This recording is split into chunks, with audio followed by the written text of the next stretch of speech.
હે સાળંગપુર વાળો દાદો એ બજાઈને કરી દે હાજો. નમસ્કાર મિત્રો, હું રાવલ જલપાને આજે આપણે પધાર્યા છે આર્યન ભગત. જો કે એમને ઇન્ટ્રોની કોઈ જરૂરત નથી અને આપણા સનાતન ધર્મમાં જો આવડું બાળક એટલું કરે છે તો ખૂબ ખૂબ એમને ધન્યવાદ છે. નમસ્કાર આર્યન ભગત. જય સ્વામિનારાયણ, જય કષ્ટભંજન દેવ. બોલો કષ્ટભંજન દેવ કી જય, સ્વામિનારાયણ ભગવાન કી જય. સર્વ અવતાર ધરતારમ મુક્તિ મુક્તિ પ્રદાયકમ વંદેહમ શ્રેષ્ઠ દેવતમ હરે કૃષ્ણો મનોહરમ મનોજવમ મારુતુલ્ય વેગમ જીતેન્દ્રિયમ બુદ્ધિમતામ ભ્રષ્ટમ વાતાત્મજં વાનરયોત મુખ્યમ શ્રી રામદૂતમ શરણમ પ્રપદ્યે. ગરડું મારું ને હું ગરડાનો એ તો કદી નથી મટવાનો. સર્વ તીરથ પાપને બાળે કર્મને ના બાળે કોઈ, હું કર્મ બાળીને ભસ્મ કરે એવો દેખો મૂર્તિ ધોઈ. સુરખપુર દેવળમાં બિરાજે રોડા રાધાજીને કાન. એક વખત હાચા ભાવથી જો કોઈ ગોપીનાથજી મહારાજના શરણે સમર્પિત થઈ જાય તો દુનિયાને એવું કઈ દુઃખ નથી. ત્યાં ગરડાવાળા કાપીને ભૂકા ન કાઢી નાખે એમ. નામ કષ્ટભંજન માધવ મુકુને દુઃખ દૂર થઈ જાય. એના ચરણની અંદર શનિની પનોતી. ચરણમાં ઓલી જે સ્ત્રી દેખાય છે કોણ છે? શનિ. આખી દુનિયાને શનિ નડે પણ સાળંગપુર વાળા દાદાના દરબારમાં આવે ને એને કષ્ટ ના નડે ને શનિ ના નડે. આ પ્રતાપ એના સદગુરુ ગોપાળાન સ્વામિનારાયણ ભગવાનના મહાન સંત થઈ ગયા. એને આશીર્વાદ આપ્યો છે આ ધરતીને કે આ ધરતીની અંદર જે કોઈ જીવ આવશે એના દુઃખ માત્ર દૂર થાય એમ. એના હાથોं की लकीरों पर भरोसा मत करना यारो, इन हाथों की लकीरों पर भरोसा मत करना यारो, क्योंकि तकदीर तो उनकी भी होती है जिसके हाथ भी नहीं होते. ખૂબ સરસ. હવે મિત્રો કહીએ તો જ્યારે મોબાઈલ પકડવાની એજમાં આપણે મોસ્ટલી બાળકોને જોઈએ છે કે જે ટોમ એન્ડ જેરી માંથી બહાર નથી આવતા, ત્યારે આર્યન ભગત આટલું સરસ બોલે છે. તો તમે બાળકોને શું કહેશો આ સંદેશ માટે?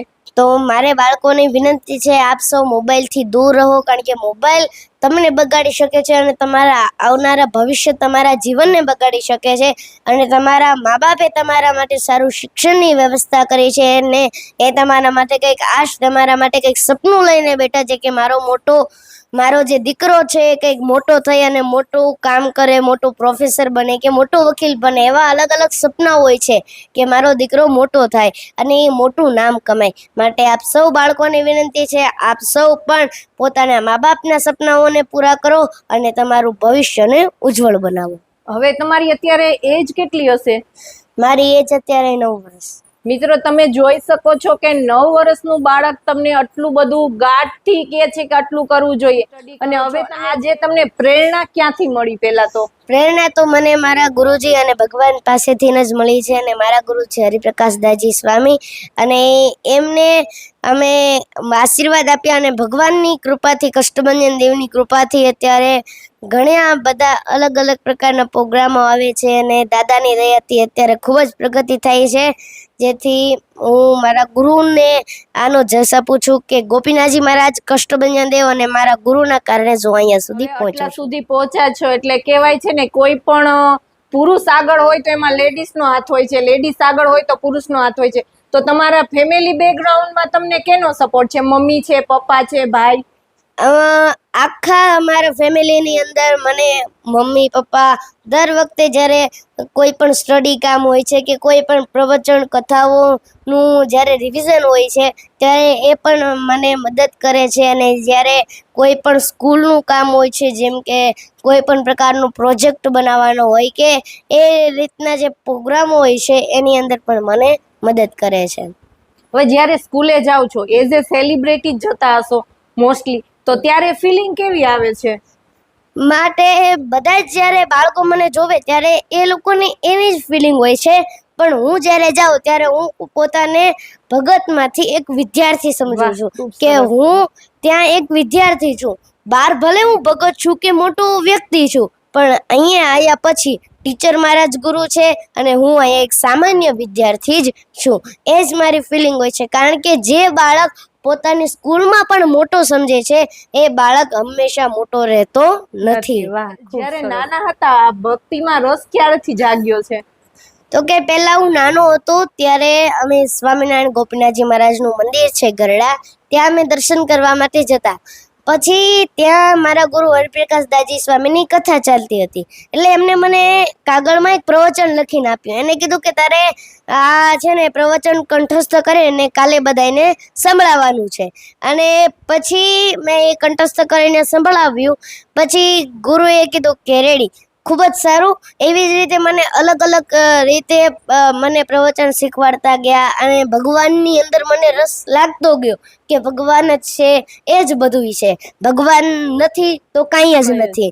એવી રીતે મને અલગ અલગ રીતે ભક્તિમાં રસ લાગવા જ લાગ્યો. અને આ અત્યારે ભક્તિના કારણે જ, ભગવાનના સત્સંગના કારણે જ હું અહીંયા સુધી છું. હવે એવું કોઈ ભજન ખરું કે જે કોઈ ટર્નિંગ પોઈન્ટ હોય યા તો ખૂબ જ ગમતું હોય? હા, ઘણા બધા ભગવાનના બધા જ ભજન છે, એ બધા જ કારણ કે ભગવાનના ગુણગાન તમે ગમે એટલા ગાઓ, ખૂટે એવા નથી. કારણ કે ભગવાનની મહિમા અપાર છે. જો તમને દેવતાઓ જેટલું વર્ષ મળી જાય અને તમારા જીભે સરસ્વતી બેસી જાય, છતાં પણ વર્ષો વ્યતીત થઈ જાય, હજારો વર્ષો વ્યતીત થઈ જાય, પણ તમારા જીભેથી ભગવાનનો મહિમા ખૂટે એમ નથી. કારણ કે ભગવાનની મહિમા એટલી છે. આપણા શ્વાસ શ્વાસને ભગવાને બનાવ્યો છે, આપણા કણ કણને ભગવાને બનાવ્યું છે, માટે એમનો આપણે હિસાબ ચૂકવીએ એમ નથી. અને ભગવાનનું જે ઋણ છે એ આપણે ચૂકવીએ કે એમ નથી. છતાંય હું તમને એક હનુમાનજીનું સુંદર મજાનું ગીત સંભળાવી દઉં. હે વંદર હનુમંતા બહુ બળવંતા, રામ રતનતા ભગવંતા, અજની ના જાયા, ખડતલ કાયા, કેસરી નંદન કેવાયા, લય મુખ મુદ્રિકા લંકા જાયા, માત સીતા કે મન ભાયા, संजीवनी लाया लखन बचाया, राम चरण में रोकाया तमे, राम चरण में रोकाया तमे, राम चरण में रोकाया. વાહ, ખૂબ સરસ. હવે કોઈ સારંગપુર ઉપર તમે કઈ કહી શકો? સારંગપુર નું બીજું પ્રવચન છે. હે સારંગપુર વાળો દાદો, હે બજાને કરી દે હાજો, જય જયકાર થાય કીધું. જે સારંગપુર વાળા દાદાના જે દાસ હોય એ કોઈ દાડો ઉદાસ ના હોય, ક્યોંકि શ્રદ્ધા કા દૂસરા નામ શ્રી સારંગપુર ધામ. અને આપ સૌ રાવલ જલપા ચેનલને જરૂરથી લાઈક કરજો, શેર કરજો, સબસ્ક્રાઇબ કરજો, જેથી તમને પણ સનાતન ધર્મના નવા નવા જે એમની માહિતી છે એ પણ મળતી રહે. અને મારી આપ સૌને વિનંતી છે કે આપ સૌ વ્યસનથી દૂર રહો. તમે નહીં તો તમારા પરિવાર માટે તમે એક વ્યસન છોડજો, કારણ કે એ તમને ગમે એ રીતે ખરાબ કરે છે. અને તમે શીખશો તો તમારા આવનારી પેઢી, તમારા બાળક પણ શીખશે, જેથી એમનું ભવિષ્ય પણ ખરાબ થઈ શકે છે. અને બાળકોને પણ વિનંતી છે કે આપ સૌ પોતાના મા બાપના સપનાઓને પૂરા કરો. યુવાનોને પણ વિનંતી છે કે આપ સૌ પોતાના શિક્ષણ, પોતાના ભવિષ્ય ઉપર ધ્યાન દઈ અને આગળ વધો. સરસ, ધન્યવાદ, થેન્ક યુ. જય સ્વામિનારાયણ, જય કૃષ્ણ દેવ, જય શ્રી રામ. Thank you.